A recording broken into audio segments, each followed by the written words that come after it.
The final item of business today is a members' business debate on motion number 4875 in the name of Adam Ingram on the Scottish coal industry. This debate will be concluded without any questions being put, and I would invite members who wish to speak in this debate to press the request to speak buttons now. Mr Ingram, if you are ready, 7 minutes, please, or thereby. Thank you very much, Presiding Officer. Firstly, can I thank members whose support has allowed this debate to be brought to the Chamber this evening. The Scottish coal industry, whilst no longer the industrial behemoth of the past, remains a significant contributor to the Scottish economy through surface mining activities. It supports around 1,500 direct full-time jobs and around 3,000 indirect jobs through the Scottish supply chain, generating some £450 million per annum in economic value for Scotland. The communities I represent in the Ayrshire coalfield remain reliant on the good health of the coal companies and their production activities. Over half of the Scottish industry's employment and output is generated within the Cumnock and Doon Valley area of East Ayrshire. The jobs provided are well paid. The average salary is over £42,000, some 66% above the overall Scottish average of £25,000 or so. That said, there is a dearth of alternative employment in the coalfield area. Scotland's index of multiple deprivation shows over 30% of the Ayrshire coalfields data zones in the most deprived bracket. So from these statistics, it should be very evident that continuation of coal production in the face of current challenges is of vital importance to these communities. Members will be aware that 2 of the 4 coal companies operating in Scotland, ATH Resources plc and Scottish Resources Group, also known as Scottish Coal, have reported significant financial difficulties related to the low selling price of coal and rising costs. And I know the Minister has been heavily engaged in supporting these companies in their attempts to secure current and future operations. And I am sure Parliament would be grateful for any feedback and reassurance that the Minister can provide for us at this time. I am also aware that Scottish ministers and the Scottish Government officials have been working hard to relieve some of the adverse pressures on the industry. For example, Scottish ministers were instrumental in relieving the extra burden placed on coal companies who had switched from transporting coal from extraction sites to railheads by road to using long cross-country conveyor belts. An enlightened investment, one might think, but by doing so, the increased electricity consumption needed to power the conveyor networks breached the threshold set by the UK Government's Carbon Reduction Commitment Energy Efficiency Scheme and incurred massive penalties and future liabilities running into millions of pounds. No allowance was made for the significant reduction in CO2 emissions achieved by switching from road transport to conveyor belt. Thankfully, due in no small part to pressure from the Scottish Government, the Chancellor's autumn statement will exempt long conveyor belts from the scheme from July 2013, relieving future burdens. I understand, though, Scottish ministers are still pressing UK ministers to relieve the liabilities incurred from the first year's operation of this scheme. Now, the Office of the Rail Regulator's introduction of increased track access charges on a distance basis for coal freight to be phased in from 2016-17 is another contrary proposal with potentially disastrous consequences for the viability of the Scottish coal industry and indeed the prospects for the future development of clean coal electricity generation in Scotland. In doing so, it appears little consideration has been given to Scottish circumstances. For example, where the price of coal from English ports and mines to power stations in England might rise by £1 per tonne, the equivalent rise from Scottish sources could be £4 per tonne. Clearly, the threat here extends beyond the mining companies to Hunterston Port and Longannet Power Station. This proposal makes even less sense environmentally, as it will encourage modal shift of coal traffic from rail to road. All the evidence we have suggests that imported coal flows from Hunterston to Longannet will be affected in this way. Another pressure facing surface coal mining operations in Scotland relates to restoration bonds.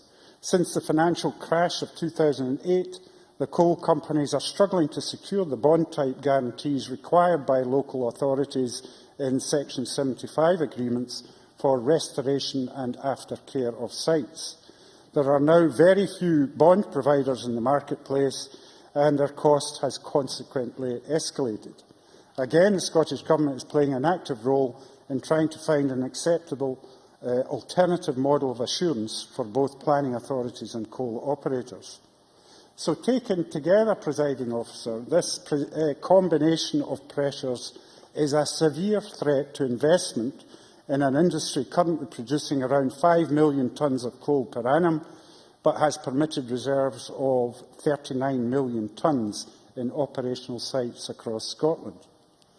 Significant though that output might be, the potential of the coal resource and the industry is much greater than that. Scotland still has several centuries' worth of mineable coal reserves. Security of supply is clearly not an issue. It remains an ideal fuel for baseload and to respond to electricity demand peaks on cold winter nights.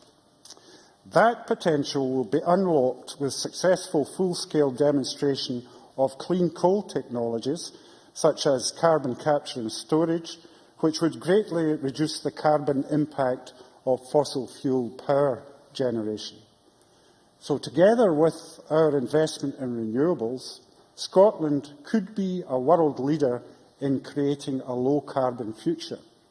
We have the knowledge and expertise in our universities and industry and the infrastructure in the North Sea. The Summit Power bid to the UK's CCS commercialisation programme for our coal gasification plant fitted with a fully integrated CCS system at Grangemouth could be a trailblazer. Presiding Officer, I am absolutely convinced the Scottish Government has the vision and drive to achieve this ambition. But, as ever, we are being constrained by the UK straitjacket. Thank you. Thank you very much. Now call on Anne McTaggart to be followed by Willie Coffey. 4 minutes, please.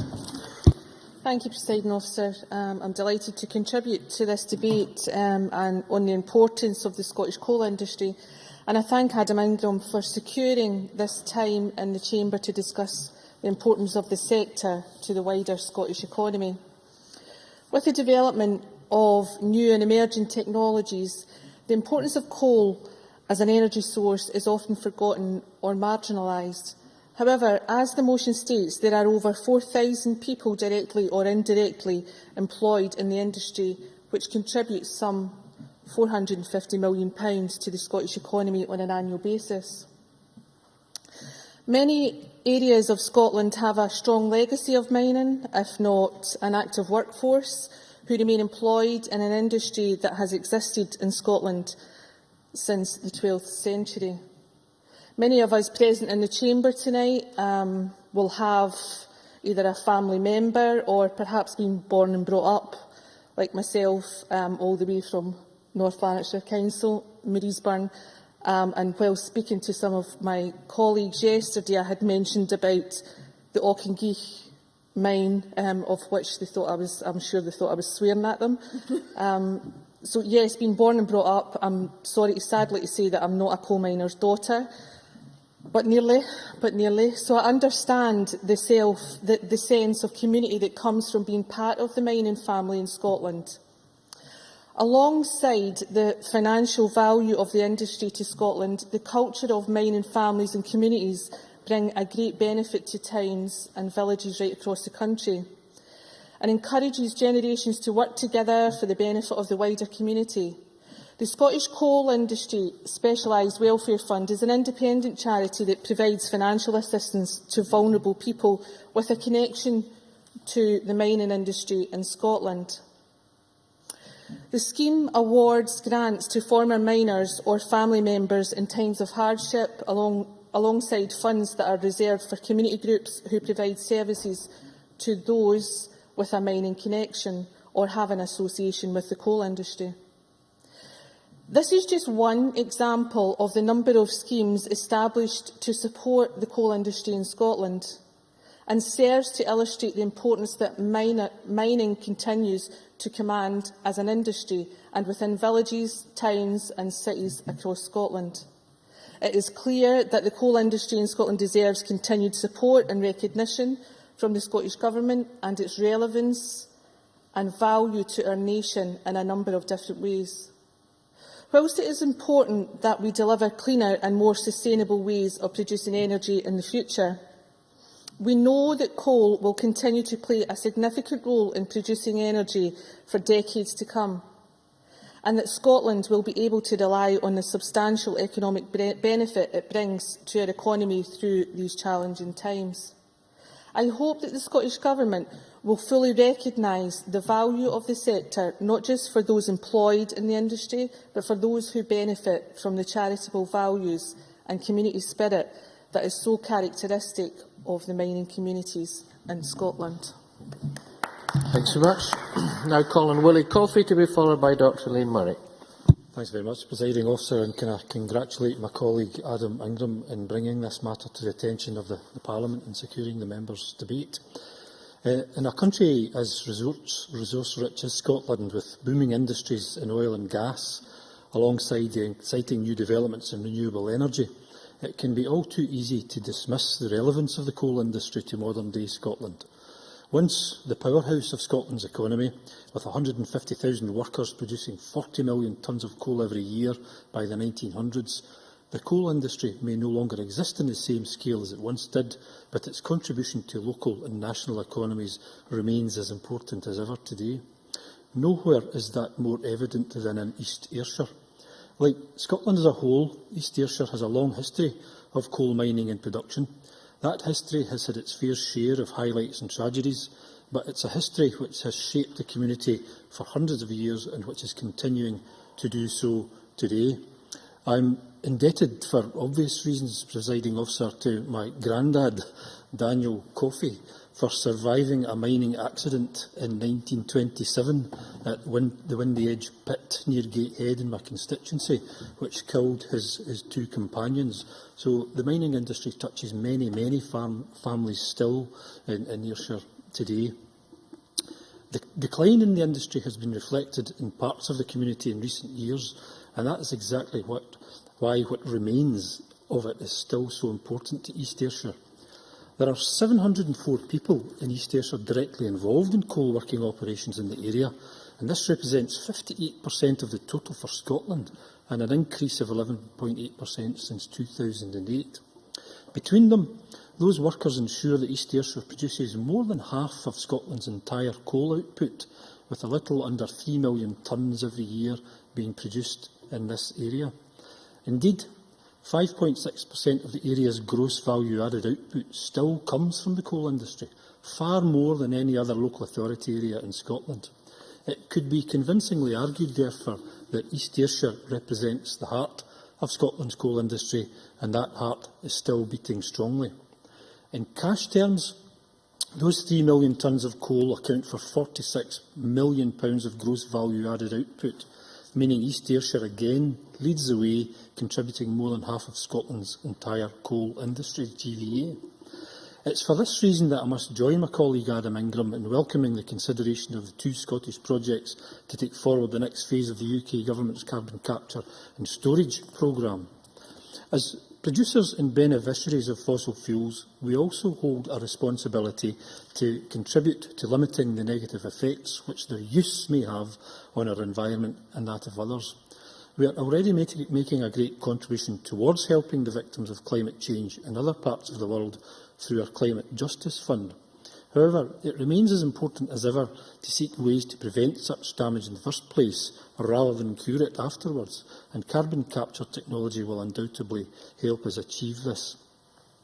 However, I do share my colleague's concern that the proposals to substantially increase the cost of transporting coal by rail in 2016. The ORR who plan to introduce these charges anticipate an increase in cost to the freight operators of between 3 and 5%. Now, while we have to recognise the good intentions behind the increase, namely to ease the burden on the taxpayer, we must nonetheless consider the long-term impact this may have on the coal industry as a whole. Rail freight shouldn't become a cash cow, otherwise freight hauliers could move much of it back onto the road network, and I'm sure we wouldn't wish to see that.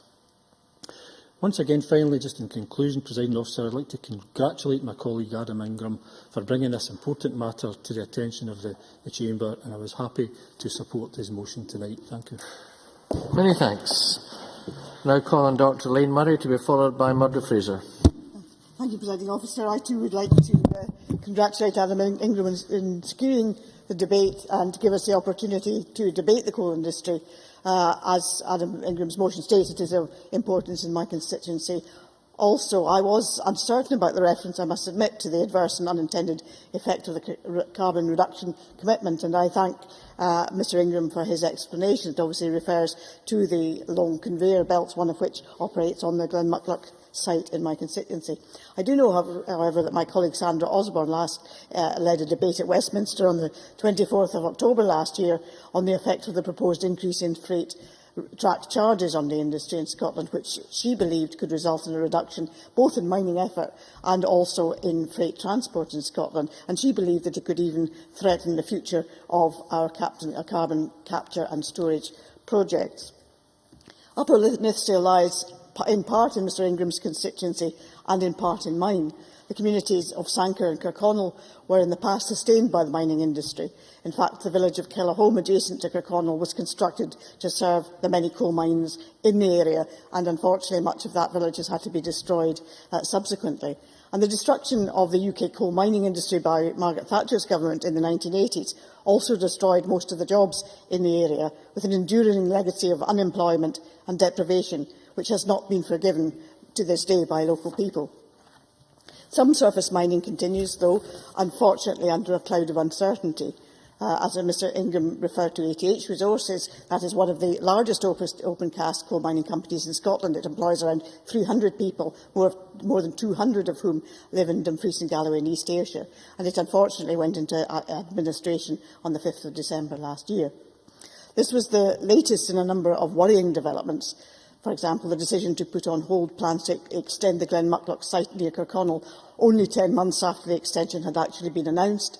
The announcement in May last year that 60 jobs were in jeopardy, and that had been hot on the heels of the loss of 11 jobs just a month earlier. McClue Estates, who own the Glenmuckloch site, were also concerned that remedial work to restore former open-cast areas on site might also be threatened, and that is due to the restoration bond issue which Mr Ingham described in his speech. And I'm not always nice to Scottish Government ministers, but in this particular instance I want to put on record my gratitude to the Minister for Energy for his particular interest in this difficult situation, and indeed for his request to Professor Russell Griggs, who has been working closely with partners to attempt to find a solution which would preserve, if not all the jobs, but as many of the jobs as possible. Fortunately, Aardvark TMC, which is the parent company, is continuing to trade, which that meant that the employee, supplier and customer contracts could continue to be honoured, and it is to be hoped that the financial restructuring of the group and the purchase of its debt by Better Capital may allow new investment to be secured. In an area of high unemployment and limited alternative opportunities, these jobs are extremely valuable. And one of the main factors which has brought ATH to this position is the fall in the global price of coal. One of the factors, ironically, and that is the development of such things as shale oil and gas technology in the United States. However, surprisingly, perhaps given that story, there is considerable interest now in the coal reserves in another part of my constituency in Canonby. The mines there closed some 70 years ago. However, they do remain seams of high-quality coal stretching out under the Solway. And recently, 2 companies have expressed an interest in open-cast and drift mining, though I'm not sure whether their enthusiasm is shared by everybody that actually lives in the area. However, I am hopeful that this interest does indicate that there is a positive future for the coal industry in Scotland, and it will continue to be an important part of our energy supply in the years going forward.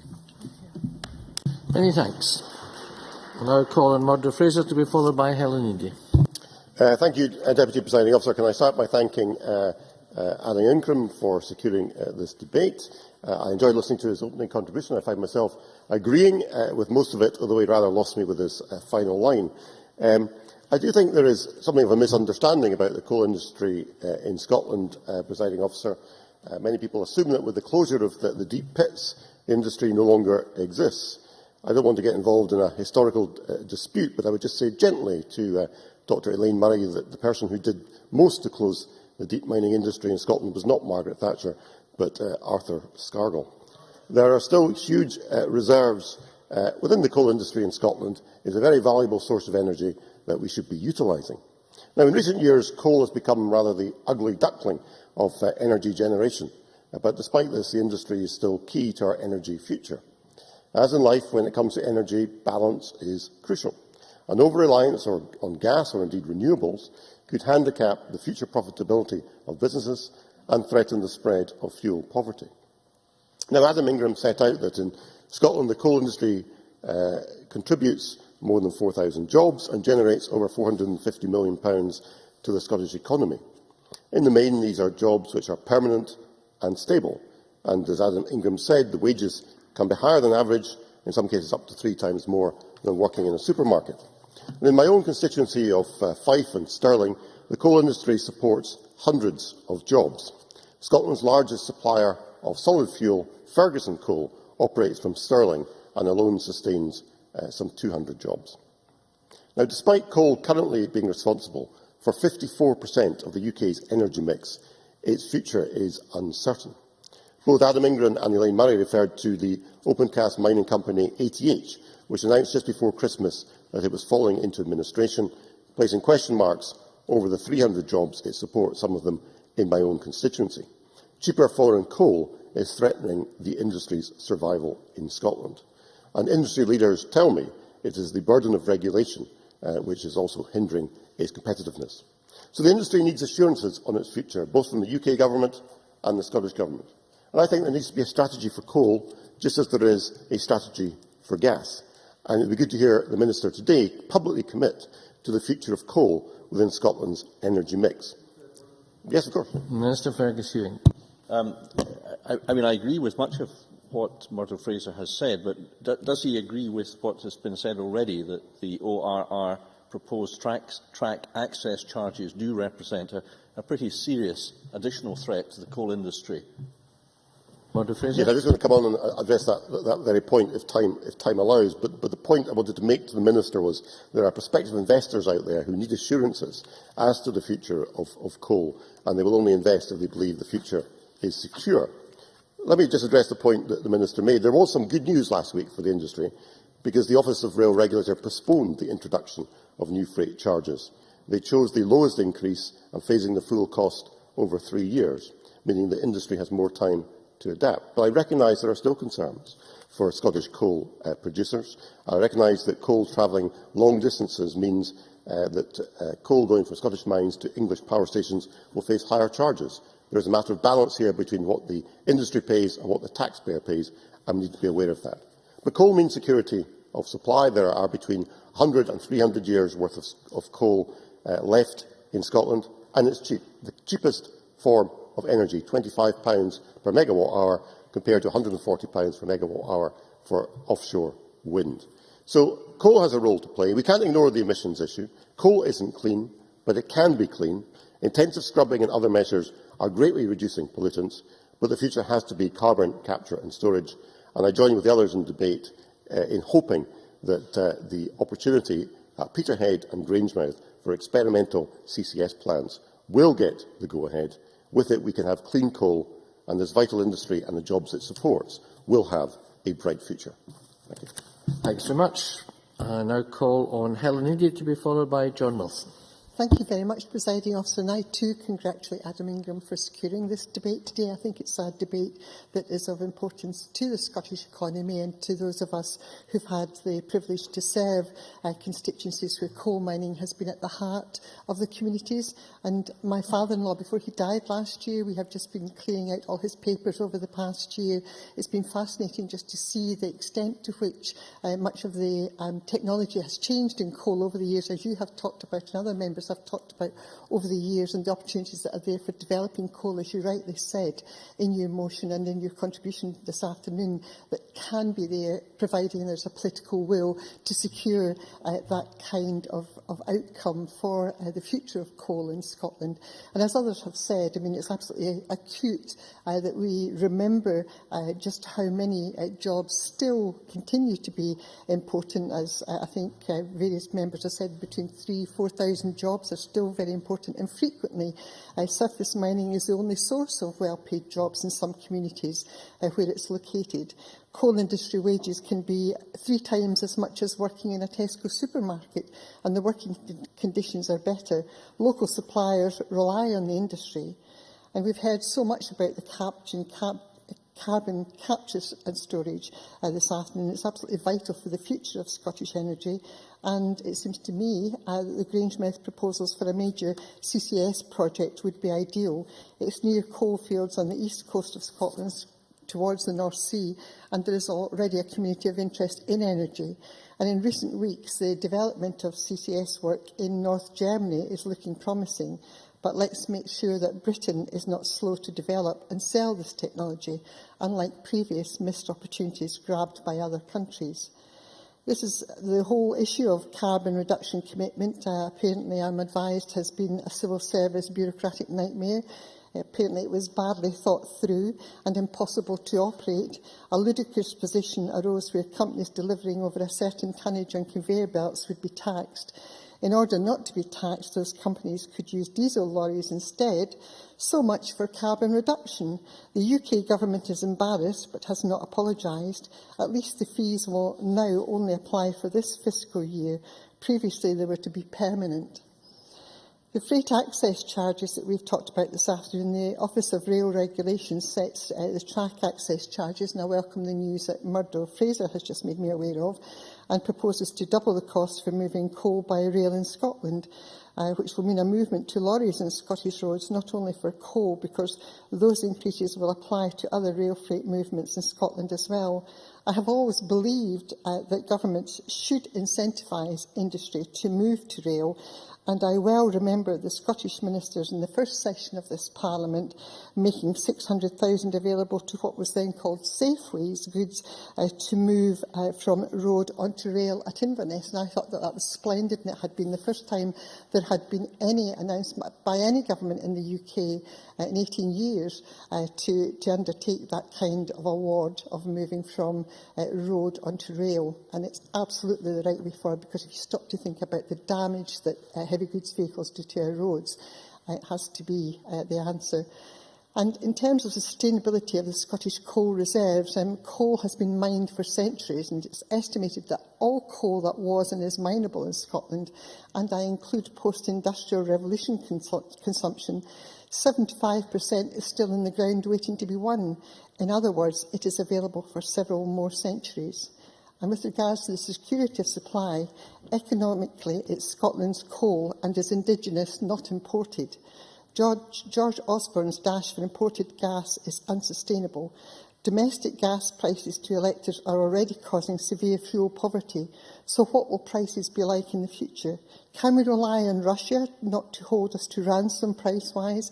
Iran not to block the Strait of Hormuz? And what of the Qatar-based gas price cartel? Surely it is also environmentally unfriendly to import coal from halfway around the world. Grateful to draw to a close, please. In respect of shipping costs and fuel consumption. I'm grateful to have had the chance to contribute this afternoon, Presiding Officer. Thank you. Many, many thanks. Now call on John Wilson to be followed by Neil Finlay. Thank you, Deputy Presiding Officer. May I add my congratulations to Adam Ingram on securing this members' debate. I believe that it is extremely important to recognise, as the motion's intention, the value of the coal industry in Scotland and coalfield communities are relevant in modern-day Scotland. As Adam Ingram has stated, despite the decline visited on the coal industry, it still contributes significantly to the Scottish economy, and in fact it does have a future with the right support and encouragement.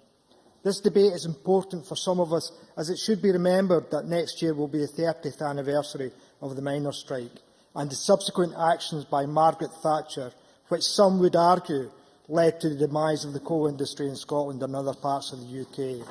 Scotland has an industrial heritage that we should be proud of, and we must realise that no community should be left behind, especially when the traditional industries, such as in the case of the mining industry, are looking forward to a brighter tomorrow. It is vital that we offer traditional mining communities a sustainable future, as the preceding generations deserve nothing less. It is worth noting that the case for a growing Scottish coal industry is based on using the latest technology in regards to carbon storage and capture. Therefore, what many people regard as a dirty industry can find itself renewed. It is also worth observing that the coal is being shipped into Scotland from overseas and transported across central Scotland from Hunterston and Ayrshire to Longannet and Fife. And if these charges are imposed in the transportation of coal, then I estimate in the 23 journeys that are made on a daily basis, 6 days a week, this could add an additional £2 million to the transportation of the coal. And that cost will not be borne by the taxpayers, as Murdo Fraser quite rightly says, but will be borne by the consumers using the energy that's produced. And looking forward to the low-carbon economy, then there is more we can all do as individuals, and also what the UK and Scottish Government can deliver in terms of policy development. Therefore, I am encouraged that the Scottish Government has carried on the good work it started when it published a discussion paper towards a low-carbon economy for Scotland back in March 2010. Equally, the advancement of a low-carbon economic strategy will aim to make Scotland more capable of resisting the volatility associated with ever-increasing energy prices. The future is clearly towards a low-carbon economy, and this is even more apparent when you consider the aim to have almost complete decarbonisation of road transportation by 2050. Many parts of Ayrshire and Lanarkshire, highlighted in the motion, suffer from deep-seated levels of poverty, and as a consequence, depopulation is also a factor. Of course, it would be remiss not to state that there are issues of hidden unemployment. In North Lanarkshire, there are over 13,000 claimants in receipt of severe disability allowance benefit. We need to embrace the fact that the coal industry is not completely in the sunset industry that people might think, and that there is hopefully a better future for people of all ages in mining communities that have suffered from deindustrialisation over a significant period of time, and that Scotland needs to have reindustrialisation as a vital part of our economic future. As the First Minister stated in the Chamber on the 26th of May 2011, investment is critically important in this process of renewal and regeneration. Investment that will prepare our nation to meet the challenges of the future. And as someone who lives in the heart of the traditional mining villages in Lanarkshire, and the village that I live in, people still remember fondly the mining industry and what that brought to those communities. And I hope that we can move towards a future where these industries can see revitalisation and the creation of the jobs, much valued jobs within these communities, and an industry that we can be proud of. Thank you very much indeed. Thank you very much. And due to the number of members still wishing to speak in the debate, I am minded to accept a motion under Rule 8.14.3 that the debate be extended by up to 30 minutes. Mr Ingram. Could I move to extend the debate, Presiding Officer? Thank you very much. The question is that the Parliament agrees to motion under Rule 8.14.3 that the debate be extended by up to 30 minutes. Are we agreed? We are agreed. I now call upon Neil Findlay to be followed by Stuart Stevenson. Thanks, Presiding Officer. The coal industry has a huge historic legacy in Scotland and across the UK, as people have mentioned, employing over 1.4 million at its peak and 150,000 across the Ayrshire, Lothian, Fife, the Lanarkshire coalfields, as well as many other areas in Scotland, as Elaine Murray mentioned. And that went on until it was butchered by the Thatcher and Major governments. And I think we have to nail this once and for all, the garbage that Murdo Fraser comes away with, that it was somehow Arthur Scargill who closed down the industry. If we take that logic a step further, then presumably it was Scargill who closed the car industry, heavy engineering and the steel industry. Of course it wasn't. It was the ideology that Mr Fraser worships that closed those industries down. And certainly. Is the member really telling us that a megalomaniac, hard-left union leader exploiting ordinary coal miners to try and bring down a democratically elected government is someone to be celebrated? Neil Findlay. I think Mr Fraser needs to stop taking the drugs, and if he wants to get evidence of a megalomaniac, then he only needs to look at his hero or heroine, more like. I would invite Mr Fraser, though, to continue his thesis and his debate in public, and if I could invite him at any point to Addiewell or Falthouse or Dalkeith miners' welfare, and we can get the people along to listen to his views on the time, I think we could sell ringside seats and sell it out. However, some would say that the coal industry is a thing of the past, and I would disagree with that.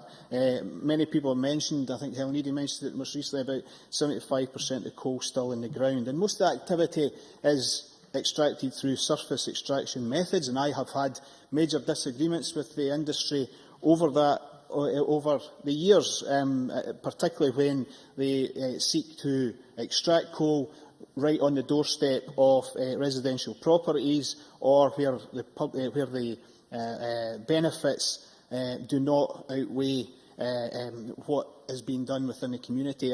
And good companies operate in a way in which you would hardly notice they're there, and a major example of that in my own area is the redevelopment of the former Polkemmet Colliery site, which has been developed over the last 5 or 6 years without any major problem occurring in the community, and is cleaning up a large brownfield site. Coal has to be part of a balanced energy policy, of course, with gas, hydro. I am very sceptical about nuclear, but we have it and simply can't wish it away. Therefore, we have to look at it in all of our deliberations. And I do have major concerns about fracking and its potential impact on the environment. And, of course, the people have mentioned the carbon capture situation, which, from the UK government's point of view, has been one massive shambles, and we need to get that back on track. My friends at the NUM tell me that the price of coal has dropped by 30%, and this is because of gas coming onto the market from the US now going down the fracking route. People have mentioned ATH, so I won't go over that again. Two final related issues, Presiding Officer, as the situation with the Coalfield Regeneration Trust, which is having its budget cut by 67% by the Scottish Government. The Tory Government in England are cutting it as well, but by 12.5%, and yet there's £1 million being taken out of its budget in Scotland by the Scottish Government, and the Scottish Government have to address this issue, and I hope Mr Ingram and his colleagues will address that. And finally, can I mention the campaign that my colleague David Hamilton and I have been running, seeking a review of the cases of those convicted during the 1984-85 miners' strike. Over 650 people have contacted me about this and have emailed the Cabinet Secretary over the last few weeks. And I think there's a real sense of injustice there, and I will come back to that, hopefully, over the next few weeks and months till we get a result. Thank you. Many thanks. I now call on Stuart Stevenson, after which we'll move to the Minister for the closing speech. Thank you very much, Presiding Officer, and thank you to Adam Ingram for the opportunity to debate this important subject. Anne McTaggart said that many of us will have family members with connections to the industry. In the 1841 census for Muir of Bannockburn, there are 328 Stevensons living in that area, and almost all of them are miners. And one of these was James Stevenson, who was my great-great-grandfather. His father, in turn, John Stevenson, probably died in the 1830s in a mining accident. But, of course, in those days, they didn't even bother to record deaths in the mining industry. So I shall probably never get to the reality of that one. So it touches families, perhaps quite unlikely families, you might think, right across Scotland. I wanted just to touch on some experience I had as a minister when I visited the Nith at the request of the fishing interests on the Nith. And what I found was a fascinating coalition of interest with a huge environmental benefit between the open cast mining industry and the salmon fishing industry. With the need to open up ground to get access to coal in the area, there was a need to reroute the Nith as a river. The consequence of doing that and restoring it has been to dramatically improve the situation of pollution in the Nith, to give it a much more effective environment for salmon. The consequence of this is 4 times as many salmon now reach the headwaters of the Nith as before the open cast coal mining industry. And I think when we think about the coal mining industry and other industries that can be polluting, we actually see opportunities for these industries to work for the benefit of communities, not simply the employment that they give, substantial as that unquestionably is, but environmental benefits as well. And I think, too, in capturing via carbon capture and storage the carbon dioxide that comes from the combustion of coal, we are playing to a local, secure supply of energy, which is to be preferred to putting ourselves in the hands of importing, as the UK government appear to be wanting to bring wood from across the world, importing coal from across the world, importing gas from across the world. I think it's very clear that being self-sufficient in energy is important. And carbon capture has huge economic opportunities as a technology that we can export, but also because we have the depleted oil reservoirs in the North Sea into which we can pump our own and others' CO2. And we have, in particular, in the now abandoned Miller field, a particularly good example of where we can put our CO2, because it was a sour gas field, the oil field. The oil that came out was acidic, therefore the pipes that go out to the Miller field are resistant to acidic corrosion to a greater degree than other pipes to oil fields. And of course, carbonic acid is mildly acidic, so it's a perfect first field that we might contemplate using with a reduced cost of doing so. This is an important debate, I think, to the issue of rail access. I did a quick sum. If it's £4 a tonne, that's £9,200 per train. And that kind of puts into context the cost of that. The rail network is a national asset that should be bound in Scottish terms by the public body's duties in the Climate Change Act, therefore saying that they should give due intent to carrying of freight on the rail network. If only that was the case more generally, and I hope that we do see a more effective regime for carrying freight on our rail network. It has a big role to play, Presiding Officer. Many thanks. I now call on Minister Fergus Ewing to close the debate on behalf of the Government. 7 minutes, please, Minister, or thereby. Thank you, Presiding Officer. I'm very grateful to Adam Ingram for bringing this very important debate to the Parliament and for the very clear, succinct account that he gave of the importance of the industry and the challenges it faced. I think we're grateful to him for that. He brings a depth of knowledge of his own part of Scotland to this debate. I also thank other members for their contributions to this debate. And as the Minister for Energy, Enterprise and Tourism, I'm very well aware of the important role that the coal industry plays in the rural and wider economy in Scotland. Scottish output from surface mining was around 5.5 million tonnes in 2011, which represents just over half of the UK total from surface mining. There is no underground mining in Scotland now. Scottish output has actually been relatively stable, despite the difficulties which many members have alluded to and which I will come to. But output has been stable over the last 5 years with some marginal reductions. And 17 Scottish surface mines were in production at the end of September 2012, We have heard that East Ayrshire and South Lanarkshire are key areas for the coal industry, but also it encompasses other areas of Scotland as well.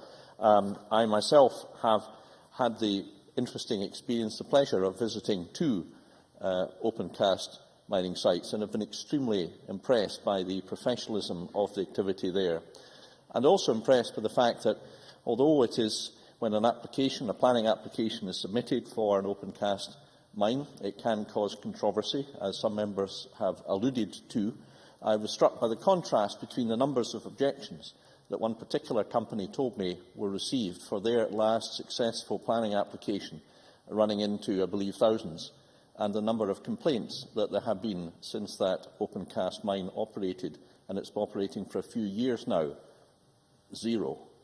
And I think there is a lesson for us perhaps there. And indeed our planning policy, whilst it seeks, in planning policy from 2010, obviously seeks to minimise the negative impacts which can arise for the point of view of communities, particularly those in close proximity to new open cast mines. We do recognise that open cast mining and indeed coal plays a very, very important part in our energy mix. Presiding Officer, in the last 24 hours to 4:30 p.m. today, coal has generated 43.5% of the UK's electricity.